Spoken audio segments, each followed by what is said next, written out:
जिस घर में भक्ति नहीं वहां कलह रहती है। परमात्मा कहते हैं मतलब के बिना कोई नहीं प्यारा, स्वार्थ के बिना कोई नहीं प्यारा।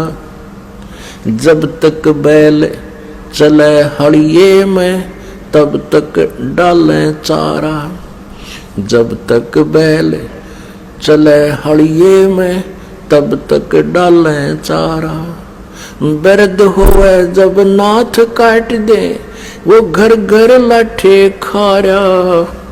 स्वार्थ के बिना या कोई नहीं प्यारा। फिर क्या बताते हैं भाई, दर्द होवे जब पड़े खाट में सुने वचन खारे। दर्द होवे जब पड़े खाट में सुने वचन खारे। कुत्ते तावण का भी सुख को ना ये छाती फूकण हारे। मतलब के बिना कोई नहीं प्यारे। अब क्या होता है, जैसे बुढ़े की या बुढ़िया की घर कहाँ सीटिंग होती है उसकी, कहाँ गेट के ऊपर है, और वहां कुत्तों की रखवाली करते हैं, कुत्ता कोई घर में ना बढ़ जाए। पुत्र वधू जाती है कहीं जल लेने बाहर खेतों में या चारा लेने,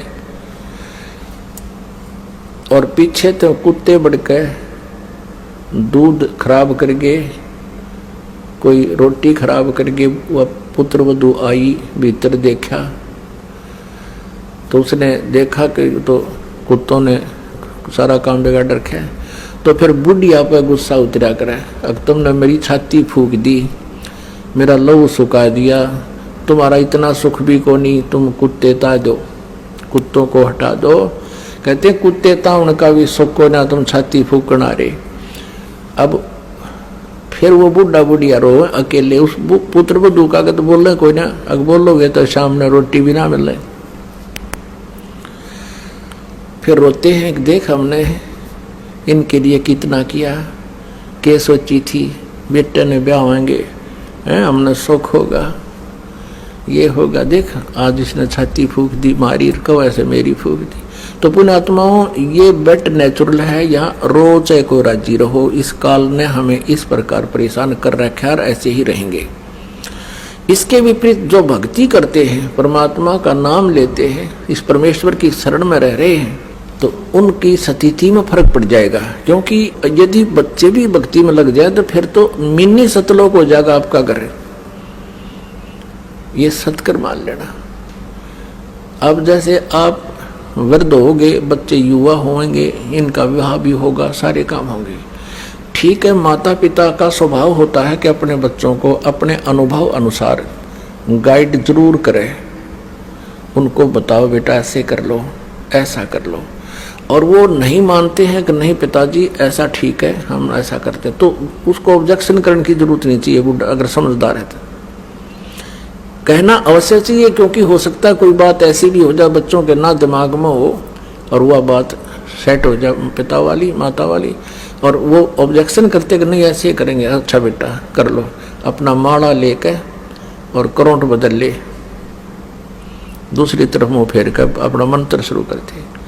और फिर क्या होगा कि परमात्मा की कृपा से भक्ति करने से पहले तो आपका शरीर ठीक रहेगा बुढ़ापे में, क्योंकि सारी उम्र के किए हुए पुण्य और पाप साथ तो रहते हैं युगों युगों के, तो वो बुढ़ापे में आकर फिर अपना सारा प्रभाव दिखा देते हैं। भगवान की भक्ति से फिर एक न्यारी शक्ति प्राप्त होती है, आत्मा और शरीर को कष्ट रहित भी होता है, और बच्चों के अंदर भी परमात्मा दयालु दया भर देता है, एक विशेष नम्रता आती है। वो डरते हैं मालिक से, कहीं पिता माता की आत्मा ना दुख जा, हमें पाप ना लग जा। तो उस दृष्टिकोण से भी ऐसा कोई कदम नहीं जल्दी से उठाते जिससे माता पिता को दुख हो, और उधर से माता पिता भी इतने समझदार हो जाना चाहिए इस ज्ञान से, एक बार प्रार्थना करें नहीं मानने तक, अच्छा बेटा नो ऐसे देख लो, और फिर अपना मंत्र में ध्यान रखें। वो पिछले रंडरोने नहीं रोए, मन न्यू करार ना मानते हो फलाना, ये तो बकवादे हैं, ये तो काल का व्यवस्था है। इनको भगवान से दूर रखा है, मन में खरपतवार भरता रहे, इनके खुरापात बढ़े गए, भक्ति ना करेंगे तो इस ज्ञान से वो बात बनेगी। तो ऐसे हम अपने इस जीवन को भी सुखी करेंगे, परमात्मा को भी पाएंगे। तो पुण्यात्मा, हम यहां आकर के काल के जाल में हम फंस गए और अंत समय में हमने यहां से जब चलना होगा, आपके ऊपर एक रहम होगा यूं भी कि बुढ़ापा कंपलसरी और आवश्यक है इस भक्ति के लिए। क्योंकि जब तक आप युवा हो, ये जो दास बोल रहा है ना, एक एक वचन से समझना जैसे अनमोल और सत्य। अब तक जब तक आप युवा हो, आपको पल की चैन नहीं है, भक्ति कर रहे हो, ये आपका सौभाग्य है, ये विशेष कृपा मालिक की आप है। लेकिन आपको इतनी कसक नहीं है, और जो कि तो आप ये काम अपनी क्रिया करते हुए, भक्ति करते हुए वृद्ध भी होगे, और वृद्ध होकर के फिर आपका शरीर भी शिथिल होगा, आपके शरीर में भी कोई छोटा मोटा ठूठा बनी रहेगी, कोई कष्ट आ गया, कभी जाड़ पड़वानी, कभी आंखें दिखना बंद हो जाए, नूडर रहेगा, ये भगवान का जानदा हो जाऊं, ये मालिक क्या, तो दूना भगवान याद आओगा।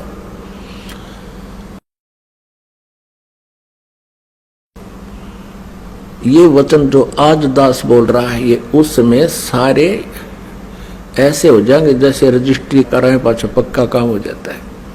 आपको ऐसे दिखेंगे, कति सच्ची कहे थे उस दिन, तब सेट होगी आपको यह बात। और जो आज वृद्ध हो चुके हैं, भक्ति कर रहे हैं, उनके लिए तो ये आज जब प्रमाण हो जाएगा सचमुच ऐसा ही है, और वो और नहीं भक्ति करा करेंगे। तो इसलिए परमात्मा कहते हैं कि वृद्ध अवस्था आप में भी आवेगी, लेकिन उन भक्तिहीन प्राणियों वाली नहीं आवेगी। क्योंकि जो भक्तिहीन प्राणी है, ज्ञान नहीं मिला जिनको, वो सारा दिन उल्टे काम करे। एक भक्त कह रहा था कि हमारे गांव में एक जवान व्यक्ति, यानी 30-40 साल का था जब वो, हम तब से देख रहे थे उसको, गली में जा रहा होता और कहीं कुत्ता बैठा होता बेचारा अपनी गिंडली सी मार के, तो वो धीरे धीरे जाकर लाठी रखा करता, उसको ऐसे ही मारता कमर में, और वो कुत्ता फिर चिल्लाता चा चा और वो हंसता हा हा हा हा। उसने तो वो कर्म फोड़ने थे, अपने फोड़ लिए। कहते फिर वो वृद्ध होया ना, जब न्यो रोया करता जैसे कुत्ते रोया करे, जैसे वो कुत्ते रोया करते ना जिनको लठ मारा करता बे, मतलब ऐसे रो रो का मेरा साल भर भुगत के, और नो बूंदी तरह रो जैसे वास्तव में कुत्ता रो रहा हो। तो पुण्यात्माओं, परमात्मा कहते हैं, मन तू पावेगा अपना किया रे, भोगेगा अपना किया रे। मन तू पावेगा अपना किया रे, भोगेगा अपना किया रे।